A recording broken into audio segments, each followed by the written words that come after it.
Ce magazine vous est présenté en partenariat avec le Conseil général du Bas-Rhin. Il y a des rencontres qui bouleversent une vie. C'est le cas pour Christina et Lydia. Depuis plus de 10 ans, Lydia vit dans une extrême précarité, sans eau, sans chauffage, sans électricité. La native de Niedermodern vit en marge des autres habitants. Révoltée par cette situation, Christina, sa voisine, a pris les choses en main. On l'aidait, tous les ans on l'aidait un petit peu, ou des fois quand elle passait on lui donnait un café, une cigarette. Et puis elle venait chez moi déjà à l'époque, quand les gens fumaient au restaurant, elle venait récupérer les mégots pour les ouvrir et faire ses cigarettes.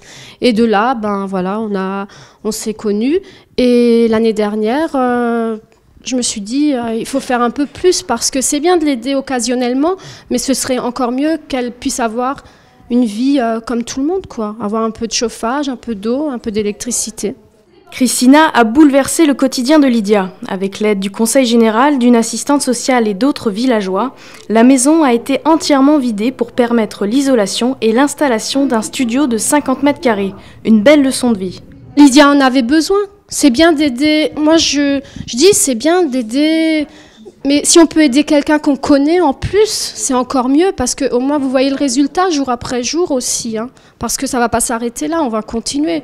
On va continuer à la suivre, on va continuer à l'aider. C'est pas on fait ça aujourd'hui et demain on te laisse. Non, on va continuer à la suivre. Ça peut arriver à n'importe qui. Demain, moi, je peux avoir besoin de quelqu'un et je serai contente si on peut m'aider. Voilà. C'est ma philosophie en fait. Je pense que si on aide les autres, automatiquement, peut-être qu'un jour, si on a besoin, on sera aidé aussi. On ne peut pas seulement penser à nous et se fermer les yeux devant tout ce qui se passe autour de nous. Les travaux dureront jusqu'en février 2014. D'ici là, une caravane devrait être installée pour permettre à Lydia de passer un hiver au chaud.